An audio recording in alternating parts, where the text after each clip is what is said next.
경제에만 국한된 것이 아니라 내가 앞으로 어떻게 사회를 보는 시각을 어떻게 해야 되는지를 참고할 수 있는 그런 강의였습니다.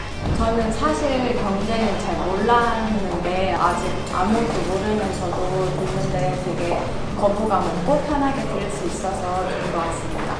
미래는 다 모르는 건데 그래도 이제 또 전문가적인 의견을 듣고 나니까 아, 좀 이렇겠구나 하고 준비도 하게 되고 내년에 대비해서 좀 고민해 볼 수 있는 시간이 됐던 것 같습니다. 우리 한국 시장이 색다른 도약기를 맞아서 아예 아주 좀 혁신적이고 좀 더 새로운 변화를 맞이하는 가덕이적인 상황을 잘 이겨내서 더 살기 좋은 나라가 됐으면 좋겠습니다.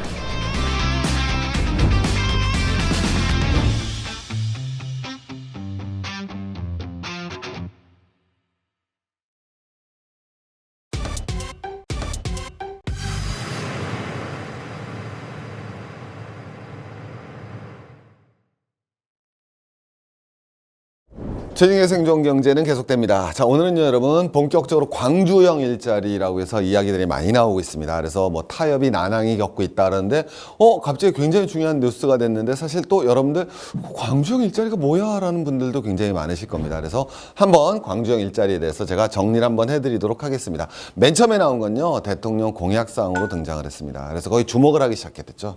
자, 이게 어떻게 되는 거냐면요. 정부에서 노동자에게 주택, 의료 등 지원을 합니다. 왜 지원을 해? 라고 봤더니 알고 봤더니 임금이 절반으로 낮아졌기 때문에. 임금 절반으로 낮아지면 어떻게 됐습니까? 회사 안 다니시죠, 당연히. 그걸 어떻게 다닙니까? 근데 여기 왜 그러느냐?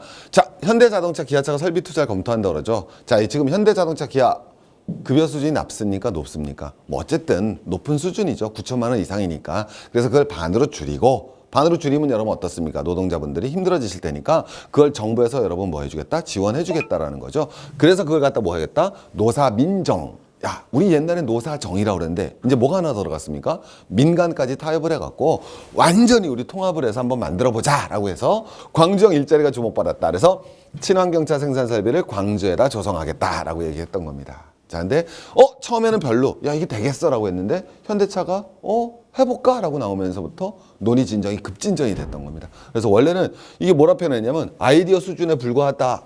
공약이라는 게 여러분 다 믿을 만한 얘기들은 아니죠. 그죠? 일단 다 집어넣고 보잖아요, 우리는. 그죠? 다 집어넣고 본 거에 불과하다 그랬는데 현차 기차가 해볼까? 라고 얘기하면서 최근에 자, 이건 1월 기사입니다. 어쨌든 이게 여러분 뭐다? 광주형 일자리라고 얘기하실 수 있고요. 최근에는 여러분 구체화가 되었습니다. 그래서 광주에 단지가 하나 있습니다. 바로 빅그린. 우리 광주를 갖다가 빅골이라고 그러죠. 그래서 빅그린 국가산업단지가 있는데 거기 63만 평 부지에다가 자본을 700억을 들여서 자본은 여러분 현대차가 다 내는 게 아닙니다. 오케이? 기본적으로 이 핵심 사업의 주체는 광주입니다. 가장 기본적인 주체는 어디다? 광주. 오케이? 빅골이죠. 해서 여러분 뭐가 돼야 됐습니까? 1000cc 미만 경영 SUV를 연간 10만 대 생산을 하자. 그러면 여러분 직원은 직접적으로 1000여 명을 고용할 수 있고 간접 효과로는 10,000명 이상까지 할 수 있다. 그래서 현 정부의 목표인 일자리 창출에 부합하는 노력들을 갖다 해보자라는 거죠. 자, 여러분 이게 사실은 굉장히 중요한 노력입니다. 왜냐? 일자리 창출의 전형이 바뀌는 거죠. 그죠? 자, 우리 일자리 창출해야 됩니까? 안 해야 됩니까? 사실 한국처럼 일자리 창출 이렇게 얘기하는 나라도 굉장히 드뭅니다만은 어쨌든 일자리 창출해야 되면 일자리는 여러분 원래 어디에서 창출하는 겁니까? 당연히 누가 창출하는 겁니까? 개별 기업이 결정을 하는 거죠. 기업이 결정하면 이걸 누가 도와주는 겁니까? 중앙정부가 도와준다. 이게 여러분 기본적인 틀이잖아요. 그럼 왜 광주형이 붙었잖아요. 스타일을 하는 거예요. 광주형은 뭐가 되느냐? 자, 이전까지는 기업 창출의 주체가 기업이었다면 우리 단순한 기업에 맡기지 말고 원래는 노사정이에요. 노사정 타협으로 만들어보자. 여기 여러분 최근 들어온 게 바로 뭐가 들어왔습니까? 민이 들어왔죠. 이 민의 주체는 뭐냐면 그게 바로 뭐라 표현될 수 있냐면 지방정부가 되는 겁니다. 그럼 여러분 보세요. 자, 이전까지 나왔던 여러분 뭐가 되겠어요? 고용 창출은 기업에서 하고 정부가 서포트하는 형태로 가는 거예요. 근데 보세요. 정부란 건 이건 그냥 정부가 아니라 무슨 정부가 되겠습니까? 중앙정부죠. 그럼 뭐예요? 하향식 뭐가 돼야 되겠습니까? 예. 고용 창출이 되는 거죠. 지방 정부가 되니까 뭐가 돼야 되겠습니까? 상향식 고용 창출하자라는 거예요. 기업이 일방적으로 결정하는 것이 아니라 뭐가 돼야 되겠습니까? 사회 통합을 통하는 거죠. 그래서 여러분 이 광주형 일자리 창출이라는 거는 사회 통합에 기반한 상향식 일자리 창출하자라는 겁니다. 그래서 여러분 굉장히 좋은 내용입니다. 내용 자체는. 오케이? 굉장히 좋은 내용이다. 첫 번째 이걸 알아두셔야 돼요. 그러니까 다른 논의들이 필요 없고 광주형 일자리가 이번에 되든 안 되든 앞으로 우리나라에서 일자리 창출의 대안의 형태가 될 수 있는, 물론 그게 다 돼서는 안 되죠. 기본적으로는 기업이 주도해야겠지만 일자리 창출을 만들어 나가는 굉장히 좋은 모습의 하나의 형태는 될 수 있다는 거예요. 왜? 통합, 사회 통합에 기반한 상향식 일자리 창출이 될 수 있습니다.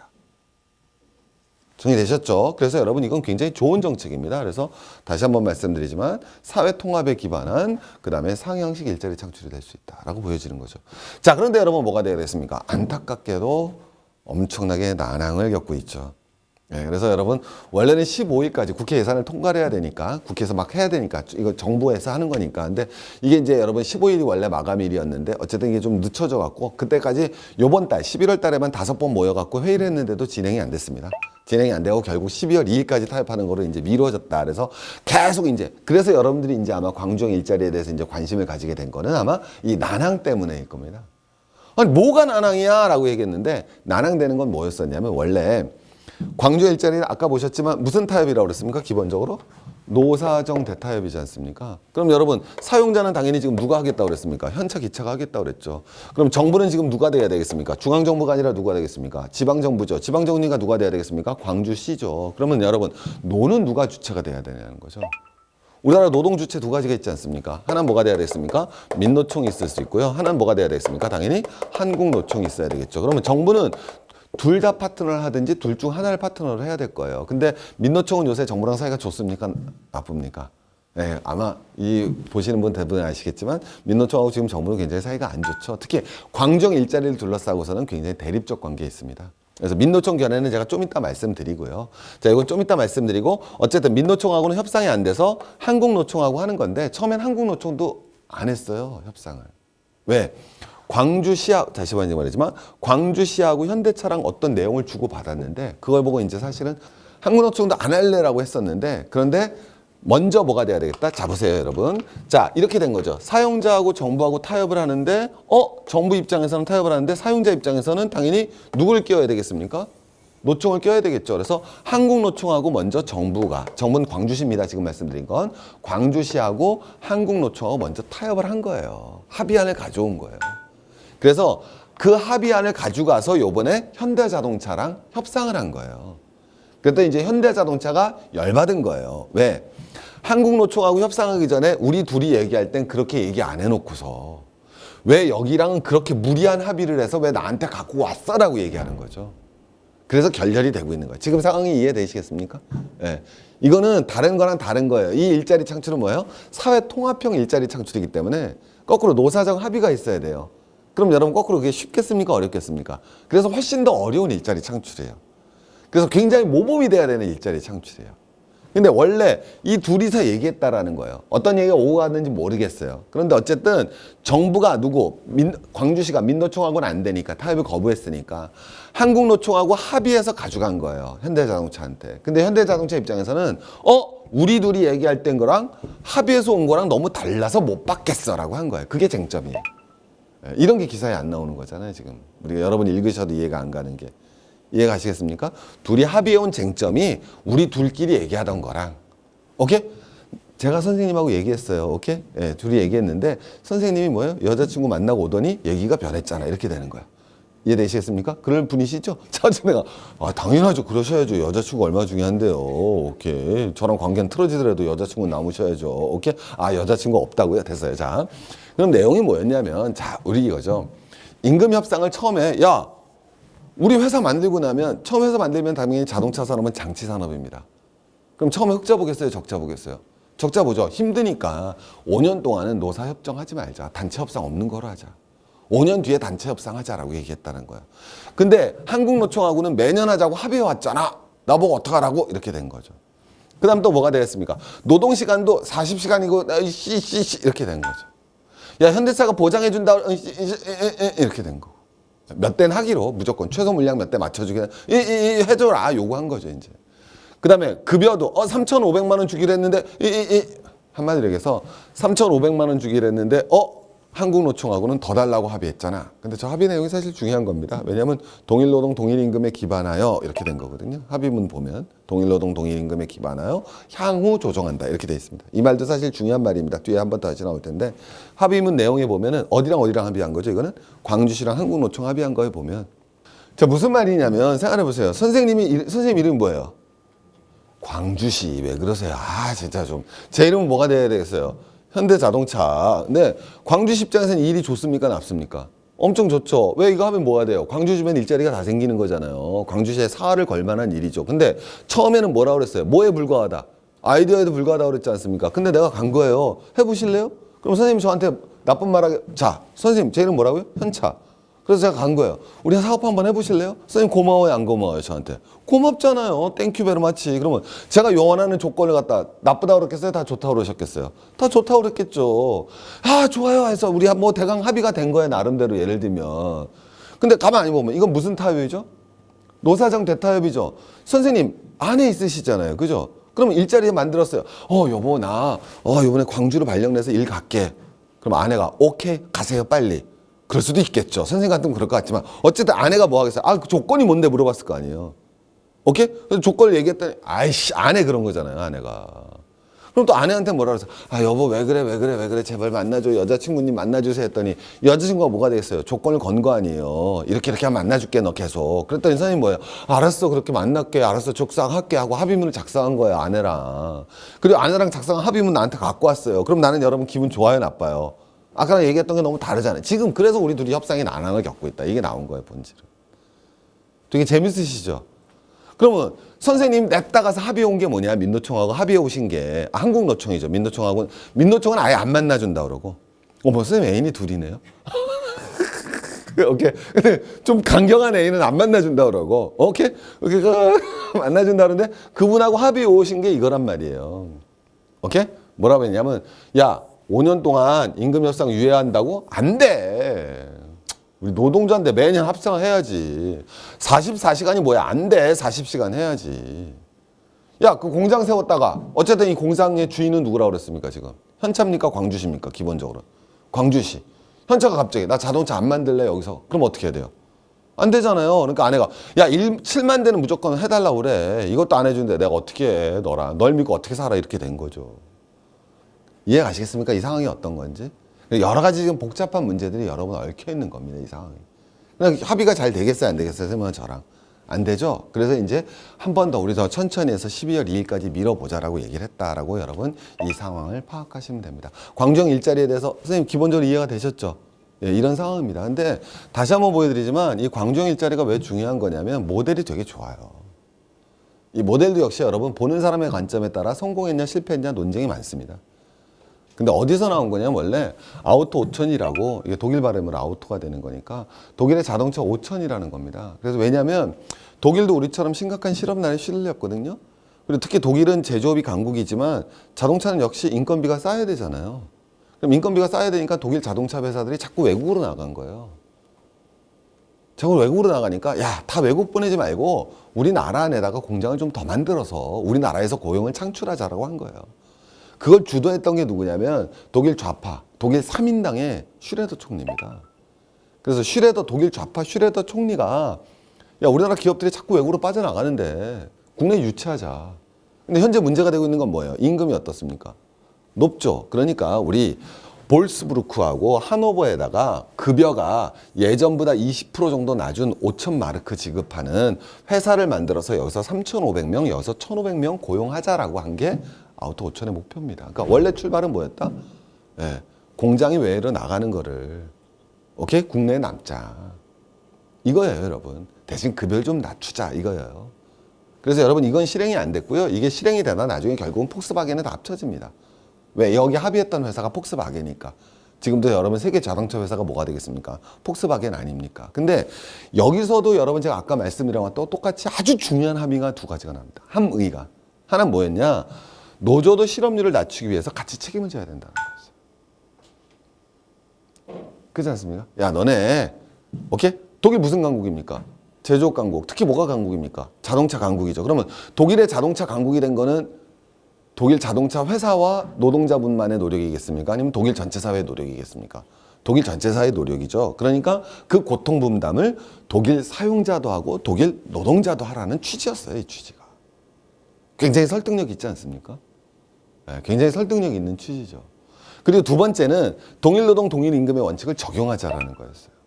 우리도 지금도 마찬가지지만 현대자동차 저는 모르겠습니다만 어쨌든 현대자동차에서 지금 현대자동차 분들의 평균 급여는 9,400 정도 그 발표마다 또 다르지만은 하지만 중요한 건 하청업체 1차, 2차, 3차 내려가면 2,300 이렇게 되거든요. 그러니까 동일 노동 동일 임금의 원칙이 안 지켜지는 건 맞죠. 그죠? 어디가 잘한다 못한다 뜻이 아니라 동일 노동 동일 임금의 원칙이 안 지켜지는 건 틀림없이 맞습니다. 근데 유럽은 그러지는 않거든요. 특히 복지국가 중심으로는 우리 스웨덴 여기고 하면 나오겠지만 동일 노동 동일 임금의 원칙이 굉장히 잘 지켜졌기 때문에 그 원칙에 따라서 가자. 우리 그런 걸 만들자라는 큰 두 가지 틀이 있었어요. 그래서 제가 다시 말씀드리지만 이 광주형 일자리는 굉장히 중요한 내용입니다. 사회 통합을 통한 상향식 고용 창출을 하자. 그리고 그 고용 창출에 있어서 현재 잘 되고 있는 산업의 사용자와 노동자가 고통을 분담하자. 그리고 우리 사회 대원칙인 동일노동 동일임금의 원칙을 관철시켜 나가자라는 굉장히 큰 틀을 가졌던 이런 모델입니다. 성공을 했던 실패를 했던. 저는 사실 실패했다고 그런 것도 굉장히 이데올로기적이고 충분히 성공했던 모델입니다. 독일에게 모범을 조여줬던 모델인 거죠. 이겁니다, 여러분. 그럼 이제 광주형 일자리가 어떤 건지 감이 많이 잡히시겠습니까? 자, 그래서 광주형 일자리가 어떻게 될지는 사실은 전 잘 모르겠습니다. 근데 아마 이루어질 수도 있을 것 같습니다. 왜냐하면 이해관계가 기본적으로 맞아 떨어지거든요. 중앙정부 현재 문재인 정권에서도 가장 큰 목표가 뭐였습니까? 문재인 대통령이 대통령 되자마자 맨 처음 뛰어간 곳이 어디겠습니까? 그렇죠. 바로 청년 일자리 창출이고 인천공항이었습니다. 일자리 창출이 굉장히 중요한 문제고 지금 여러분 전라도 어떻습니까, 여러분? 군산에서 공장이 빠져나갔죠. 거기서 여러분 마찬가지로 일자리 창출이 너무나 중요한 문제입니다. 현대자동차도 사실은 이게 이루어지면 얻을 게 많죠. 자, 여러분 나오겠지만 얻을 게 뭐가 있겠습니까? 현대강성노조에 대한 경고장도 날릴 수 있고요. 근데 그거와 더불어서 더 좋은 건 여기에 1000cc 미만의 경차 공장을 세운다고 그러는 거거든요. 아까 보셨지만. 그러면 울산은 뭐가 돼야 되겠습니까? 중형차 중심, 여기는 1000cc 미만 SUV 중심. 쉽게 얘기하면 수직 계열을 지역화로 가져갈 수 있거든요. 그래서 여러분 이해관계가 사실 맞아 떨어집니다. 그리고 현차 입장에서는 현재 정부와 어떤 관계를 가져나갈 수 있습니까? 굉장히 좋은 관계도 계속 유지해 나갈 수 있는 기반이 생기기 때문에 이게 사실은 아마 될 확률이 저 개인적으로는 높다고 생각합니다. 협상이 난항을 겪더라도. 다만 제가 정말 걱정하는 거는 원래 이 공장은 문재인 대통령 공약집에 따르면 친환경차를 위한 공장이었습니다. 그런데 그것이 여러 인원에 인하여 1000cc 미만의 SUV로 됐죠. 저는 개인적으로 그건 좀 올바른 방향은 아닌가라고 생각을 합니다. 개인적인 생각입니다. 이거는. 왜냐하면 1000cc SUV 지금 현대자동차에서 인도로 가고 있는 물건입니다. 근데 여러분 여기 보시고 이거 최첨단이나 이런 느낌이 가지시지는 않겠죠. 자동차도 있지만. 사실 어떻게 보면. 그래서 말씀드리고 싶은 건 지금 현재도 자동차는 수요가 많습니까? 공급이 많습니까? 기본적으로. 공급이 많죠. 그런데 여기에다가 공급 과잉을 한다? 그리고 여러분 앞으로 자동차 산업이 공유 경제라든가 자동차 내구성의 증가라든가 근무 형태의 변화 등으로 또는 대안적 교통수단의 발달로 인하여 사실은 자동차 산업 전체 전망이 그렇게 밝지는 않은데 거기에 경차 SUV를 갖다 10만 대 만드는 공장을 또 추가로 만든다? 국가 경제적 차원에서 그게 과연 올바른 선택인가? 만약 5년, 10년 뒤에 과연 이걸 갖다가 미래를 보고 우리가 하는 선택이라고 자신감 있게 얘기할 수 있을 건가라는 거에 대해서는 개인적으로는 조금 좀 의구심을 갖습니다. 그래서 좀 힘들더라도 저기에다가는 전기차 공장이 들어와야 되는 건 아닌가. 정말 예정했던 친환경차가 다시 한번 힘들더라도 개인적인 말씀입니다. 물론 여러 어려움이 있기 때문에 이렇게 왔겠지만 그것이 좀 올바른 방향이 아닐까라고 생각을 합니다. 광주형 일자리 어떻게 이해 확 가셨습니까? 꼭 말씀드리고 싶었습니다. 광주형 일자리라는 것이 어떤 것인지 다시 한번 말씀드리지만 왜 협상 과정이 난항이 됐는지는 이제 금방 이해가 가셨을 거예요. 그러니까 그 협상 과정이 난항이 되는 걸 갖다 어느 한쪽의 잘못이라고 무조건 몰아붙여서는 안 된다. 그죠? 그 이해관계가 대립될 수밖에 없는 거고 자연스러운 과정이었던 거예요. 이걸 우리가 얼마나 지혜롭게 해결해 나가느냐가 한국 사회의 어떤 민주주의와 대화 타협의 성숙 정도를 보여줄 수 있는 가장 대표적인 사례라고 볼 수 있는 거죠. 누구의 잘못이 아니다. 함부로 누굴 비판하지 말자라는. 광주시를 함부로 비판할 수도 없고 현찰을 함부로 비판할 수도 없고 한노총을 함부로 비판할 수도 없다. 이걸 어떻게 조율해 나갈 것이냐. 이게 한국 사회의 성숙도를 보여주는 거죠.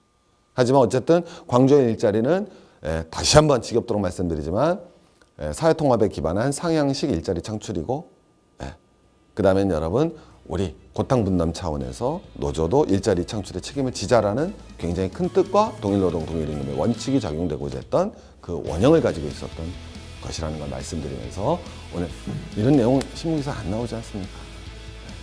그래서 최진기의 생존경제는 그래서 오늘도 계속됩니다. 감사합니다. 파이팅!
내가 서 있는 위치를 안다는 것은 세상이 어디를 향해서 가고 있는지를 이해를 해야 된다. 이제 이런 얘기를 합니다. 한 시대가 이제 막을 내리고 새로운 시대가 이제 그러니까 우리가 지금 열리려고 하고 있는 이런 이행기라고 할 때 세계 경제가 세계가 어디를 향해서 움직이고 있는가.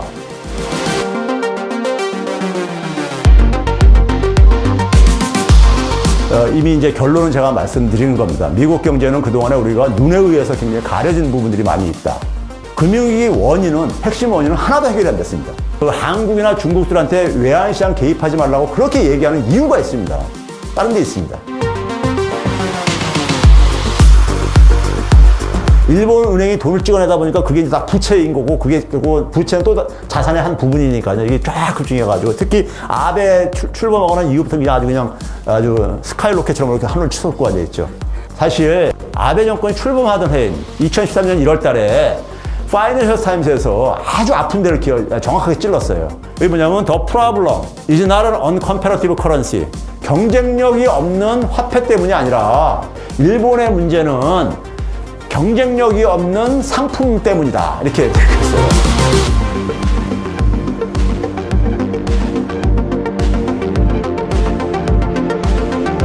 이제 부채도 줄이고 이렇게 하려고 하셨는데 부채까지 줄이는 데다가 미국의 압력까지 받게 되면 경제가 더 빠르게 악화될 수가 있다 보니까는 다시 방향을 선회해가지고 돈 푸는 방식으로 지금 선회를 하고 있는 거예요. 중국도 굉장히 서로가 굉장히 아마 상처를 입고 상처를 계속 굉장히 입을 수밖에 없는 싸움이다. 그러니까 이게 유럽 통합을 하자면서 그러니까는 각자들 알아서 이렇게 하라는 것이 처음부터 이게 그러니까 문제가 있었던 것들이었어요. 문제가 있는 시스템이었던 거죠. 다 유럽연합을 탈퇴하겠다 이런 목소리가 커지는 이유가 통합을 했는데 결국 통합을 하자고 했는데 결국은 그러니까 힘이 있는 나라 독일을 중심으로 해서 얘네들한테 꼭 노예가 된 것 같은 느낌이 당하고 그러니까는 각자 이제 그러니까 우리끼리 그냥 옛날처럼 그냥 살자. 에? 이런 식의 이제 목소리가 잠깐 커지는 거죠.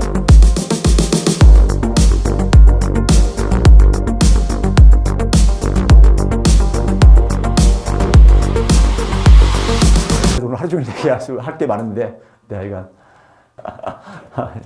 길게 하셔도 됩니다. 예? 더 길게 하셔도 됩니다. 길게 해도 된다고요?